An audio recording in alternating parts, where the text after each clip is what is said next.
you guys, it's me, Miss Fry.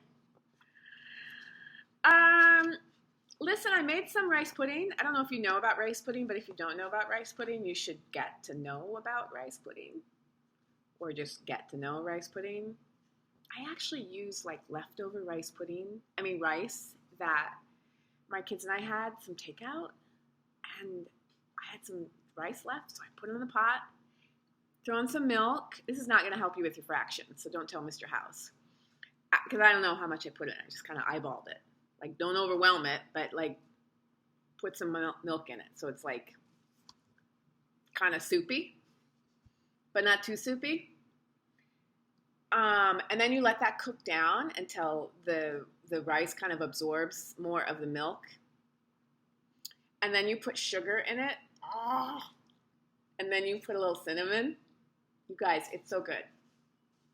Look. I mean, I know it doesn't look like much, but it tastes really yummy. You can use cardamom, which is another kind of spice. I bet you could put some vanilla in that. It's good. It's comfort food. It's really nice. Okay, so I'm going to be eating this while I read. Okay, Not Tag. I pull out Not Tag's stuffing. Carefully, I fill her with my paintings, hiding them so Mac won't sell them. She's large, bigger than Bob, but I still have to crumple a few of them. Bob tries to settle on her for a nap. You've killed her, he complains. I had to, I say. I missed your stomach, Bob admits. It's so spacious. When Julia arrives, she notices that I've used up my paints and paper. Wow, Julia shakes her head. You are one serious artist, Ivan. One more thing. My finger painting had sold for $40 with frame. Mac is happy. He brings me a huge pile of paper and big buckets of paint. Get to work, he says. I paint for Mac during the day and for Ruby at night. I nap when I can. But my nighttime picture isn't quite right. It's big, that's for sure. When I place all the pieces on the floor of my cage side by side, the cement is almost completely covered. But something is still missing. Bob says I'm crazy. There's Ruby, he says, pointing with his nose. There's the zoo. There are other elephants. What's wrong with it? It needs one more thing, I say. Bob groans. You're being a temperamental artist. What could be missing? I stare at the huge expanse of colors and shapes. I don't know how to explain to Bob that it isn't done yet. I'll just have to wait, I say at last. Something will come to me, and then I'll know my painting is finally ready. The 7 o'clock show. During the last show of the day, Ruby seems tired. When she stumbles, Mac reaches for the claw stick. I tense, waiting for her to strike back. Ruby doesn't even flinch. She just keeps plodding along, and after a while, Snickers jumps onto her back. I lie in my cage with Bob on my stomach. We are watching Julia do her homework. She doesn't seem to be enjoying it. I can tell because she is sighing more than usual. Again, for the 100th time, or maybe the thousandth, I wonder what is missing from my painting. And for the 100th time, or maybe the 1000th, I don't have an answer. Dad? Julia says as George passes by with a mop. Can I ask you a question? May I? George corrects. Ask away. Julia glances down at a piece of paper. What's the difference between the word spelled P-R-I-N-C-I-P-A-L and the one spelled P-R-I-N-C-I-P-L-E? The first one is the head of a school, like Ms. Garcia. The second one is a belief that helps you know what's right or wrong. He smiles. For example, it's against my principles to do my daughter's homework for her. Julia groans. If I'm going to be an artist when I grow up, why do I need to know how to spell? With a laugh, George heads off. I'm going to have some rice pudding. It's so good. Poor Julia, I think. Gorillas get by just fine without learning how to spell. All those endless letters, those sticks and circles and zigzags, filling up books and magazines, billboards and candy wrappers. Words. Humans love their words. I leap up. Bob goes flying straight into my pool. A word. You know how I feel about wet feet, Bob yells.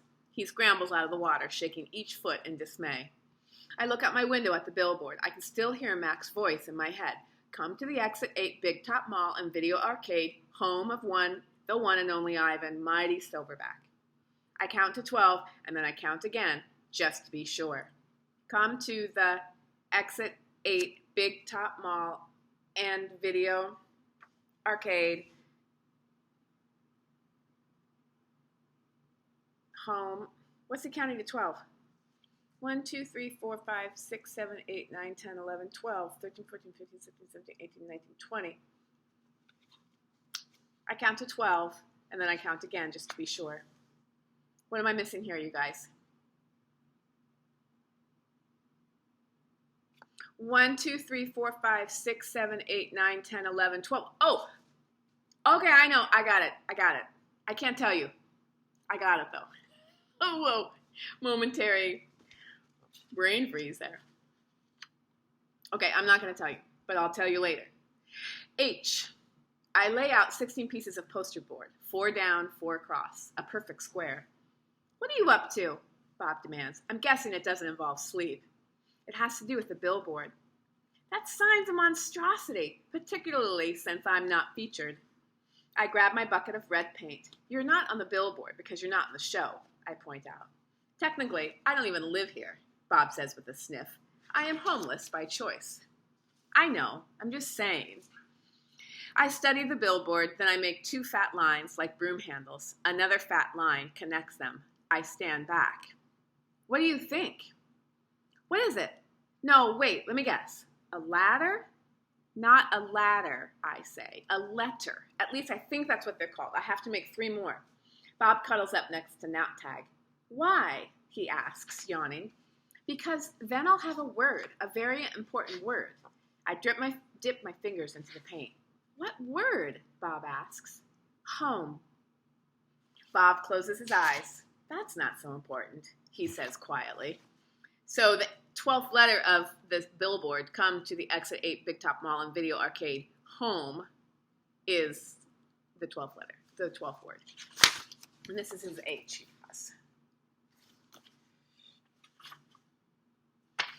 Nervous. All long day I knuckle walk circles around my cage.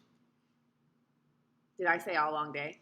All day long I knuckle walk circles around my cage. I'm so nervous I can't nap. I can't even eat. Well, not very much, anyway. I'm ready to show Julia what I've made. It has to be Julia.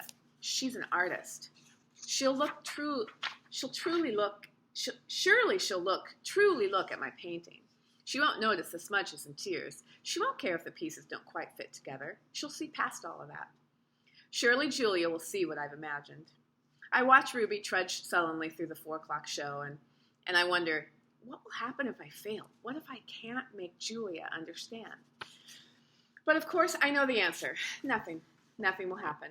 Ruby will remain the main attraction at the Exit 8 Big Top Mall and Video Arcade, conveniently located off I-95, with shows at 2, 4, and 7, 365 days a year, year after year after year.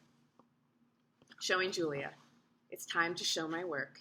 The mall is silent except for Thelma the macaw, who is practicing a new phrase. Uh-oh! Julia is finishing her homework. George is sweeping outside. Mac has gone home for the night. I grab Knaptag and carefully pull out the folded papers. So many paintings, page after page, piece after piece of my giant puzzle. I pound on my glass, and Julia glances over. Fingers trembling, I hold up one of my paintings. It's brown and green, a corner piece. Julia smiles. I display another picture, and then another, and another, and another, each one a tiny part of the whole. Julia looks confused. But what is it? She asks. She shrugs. It doesn't matter. It's pretty just as it is. Uh-oh, says Thelma the macaw. No, I think. No, it does matter. More paintings. George calls out to Julia. He's done for the night. Grab your backpack, he says, and hurry, it's late. Gotta go, Ivan, Julia says. Julia doesn't understand. I have to find the right pieces. I dig through the pile. They're here somewhere. I know they are. I find one, another. I try to hold 4 of them up against the glass. Bob, I say, help me, hurry. Bob grabs paintings with his teeth and drags them to me. One by one, I shove pictures through the window crack. They crumple and tear. There are too many pieces. My puzzle is too big. Careful, Ivan, Julia says. Those might be worth millions someday, you never know. She arranges the paintings into a neat stack. I suppose Mac's going to want to sell these in the gift shop. She still doesn't understand. I shove more out the hole and more, all of them, one after another. So Ivan's been painting, has he? George says as he puts on his coat. A lot, says Julia with a laugh, a whole lot. You're not taking all those home with you, are you? George asks. I mean, no offense to Ivan, but they're just blobs. Julia thumbs through the towering stack of paintings. They might not be blobs to Ivan. Let's leave those by the office, George suggests. Mac will want to try selling them, although why anyone would pay $40 for a finger painting a 2-year-old could do, I don't know. I like Ivan's work, Julia says. He puts his feelings into them. He puts his hair into them, George says. Julia waves goodbye. Night, Ivan. Night, Bob. I press my nose against the glass and watch her walk away. All my work, all my planning, wasted. I look at Ruby, sleeping soundly, and suddenly I know she'll never leave the Big Top Mall. She'll be here forever, just like Stella. I can't let Ruby be another one and only. Chest beating. Often when visitors come to see me, they beat their hands against their puny chest, pretending to be me. They pound away, soundless as the wet wings of a new butterfly. The chest beating of a mad gorilla is not something you ever want to hear, not even if you're wearing earplugs. Not even if you're 3 miles away wearing earplugs. A real chest beating sends the whole jungle running as if the sky has broken up, as if men with guns are near. Angry. Thump. The sound, my sound, echoes through the mall. George and Julia spin around. Julia drops her backpack. George drops his keys. The pile of pictures go flying. Thump, thump, thump. I bounce off the walls. I screech and bellow. I beat and beat and beat my chest. Bob hides under knot tag, his paws over his ears. I'm angry at last. I have someone to protect. Puzzle pieces. After a long while, I grow quiet. I sit. It's hard work being angry. Julia looks at me with wide, disbelieving eyes. I'm panting. I'm a little out of shape. What the heck was that? George demands. Something's really wrong, Julia says. I've never seen Ivan act this way. He seems to be calming down, thank goodness, George says. Julia shakes her head. He's still upset, Dad. Look at his eyes. My pictures are scattered all over the floor like huge autumn leaves. What a mess, George says, sighing. Wish I hadn't bothered sweeping tonight. Do you think Ivan's okay? Julia asks. Probably just a temper tantrum, George says. He reaches under a chair to retrieve a brown and red picture. Can't say I blame the guy, stuck in that tiny cage all these years. Julia starts to answer, but then she freezes. She cocks her head. She stares at her feet, where my pictures lie in disarray. Dad, she whispers, come see this. I'm sure he's another Rembrandt, George says. Let's pick these up and get going, Jules. I'm exhausted. Dad, she says again. Seriously, look at this. George follows her gaze. I see blobs, many, many blobs, along with the occasional swirl. Please, can we go home now? That's an H, Dad. Julia kneels down, straightening one picture then another. That's an H, and here. She grabs more pictures. Put this one here, and I don't know, maybe that one. You have an E. George rubs his eyes. I hold my breath. Julia is running now. She picks up one picture, sets down another. It's like a puzzle, Dad. This is something. It's a word, maybe words, and a picture of something, a giant picture. Jules, George says, this is crazy. But he's looking at the floor, too, wandering from picture to picture and scratching his head. H, Julia says, E-O, ho? Julia chews her lower lip. H-E-O, and that looks a lot like an I. H-E-O-I, George writes in the air with his finger. I-E-O-H? Not the letter, an actual I, and that's a foot, or maybe a trunk, a tree, and a trunk. Dad, I think that's a trunk. Julia runs to my window. Ivan, she whispers, what did you make? I stare back. I cross my arms. This is taking much longer than I thought it would. Humans. Sometimes they make chimps look smart. Finally, Julia and George take pictures to the ring where there's room to see them all. An hour passes as I try to assemble my puzzle. Ruby's awake now, and she and Bob and I watch. Ivan, Ruby says, is that a picture of me? Yes, I say proudly. Where am I supposed to be? Well, that's a zoo, Ruby. See the walls and the grass and the people looking at you? Ruby squints. Who are all those other animals? Well, you haven't met them yet, I say. Yet. It's a very nice zoo, Ruby says with an approving nod. Bob nudges me with his cold nose. It is indeed. In the ring, Julia pumps her fist in the air. Yes, she cries. I told you, Dad. There it is. Home. Home. George gazes at the letters. He spins around to look at me. Maybe it's just a coincidence, Jules. You know, a once-in-a-trillion kind of thing, like that old saying about the chimp and the typewriter. Give him long enough and he'll write a novel. I make a grumbling noise, as if a chimp could write a letter, let alone a book. Then how do you explain the rest of it? Julia demands. The picture of Ruby in the zoo? How do you know it's a zoo? George asks. See the circle on the gate? There's a red giraffe in it. George squints and tilts his head. Are you sure that's a giraffe? I was thinking more along the lines of a deformed cat. It's the logo for the zoo, Dad. It's on all their signs. Explain that. George gives her a helpless smile. I can't begin to. I'm just saying there has to be a logical explanation. Look how big this is. Julia puts the last peep of Ruby's right ear into place. It's huge. It's definitely large, George agrees. Julia watches me. She chews on her thumbnail. I see the question in her eyes. She turns back to the paintings and stares at them, looking, truly looking. A slow smile draws on Julia's face. Dad, she says, I have an idea, a big idea. Julia races around the edge of my painting, her arms spread wide. Billboard big. I'm not following you. I think this is meant to be on a billboard. That's what Ivan wants. George crosses his arm over his chest. What Ivan wants, he repeats slowly, and you know this because you two have been chatting? Because I'm an artist, and he's an artist. Uh-huh, says George. Julia claps her hands together. Come on, Dad, I'm begging you. George shakes his head. No, I'm not doing that. No billboard, no way. I'll get the ladder, Julia says. You get the glue. I know it's dark out, but the billboard's lit. Mac will fire me, Jules. Julia considers. But think of the publicity, Dad. Everybody would know about Ruby. You want me to put up a sign that shows Ruby in a zoo with the word home on it in giant letters? George gestures toward my pictures.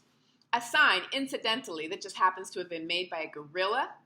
Exactly. And you want me to do it without Mac's permission? George asks. Exactly. No, George says, no way. Julia goes to the edge of the ring, careful not to step on one of my paintings. She picks up Mac's claw stick. She walks back and hands it to her father. George runs a finger along the blade. She's just a baby, Dad. Don't you want to help her? But how would it help, Jules, even if lots of people see Ivan's sign? It doesn't mean anything's going to change. I'm not exactly sure yet. Julia shakes her head.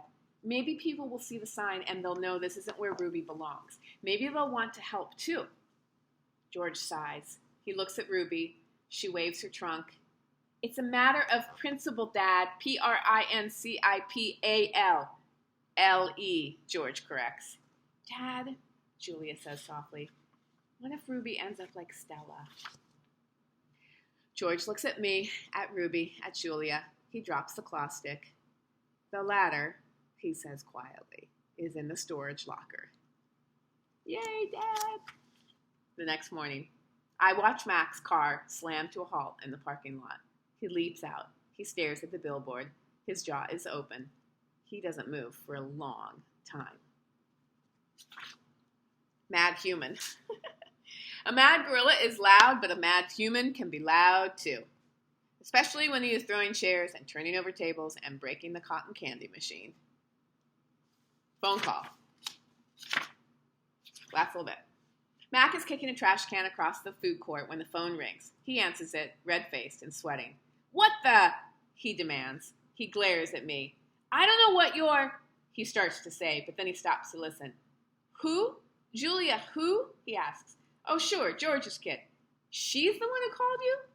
More talking. With the phone to his ear, Mac comes closer to my cage, eyeing me suspiciously. Yeah, he says. He paints, sure. We've been selling his art for quite a while now. There's another long pause. Yeah, absolutely it was my idea. Mac nods. A smile starts at the corner of his mouth. Photos? No problem. You want to see him in action? Come on down, have a look. We're open 365 days a year. Can't miss us. We're right off I-95. Mac picks up the overturned trash can. Yeah, I think I'll be adding more pictures. It's what do you call it? A work in progress. When the call is done, Mac shakes his head. Impossible, he says. An hour later, a man with a camera comes to take my picture. He is from the local paper, the one Julia called.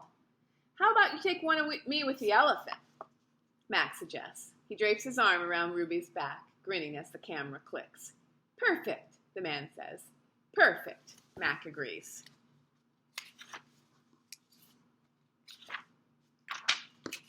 Okay, it's getting good. Okay, rice pudding. I'll send you the recipe if you'd like it. All right, tomorrow's graduation. Yay! All right, see you soon.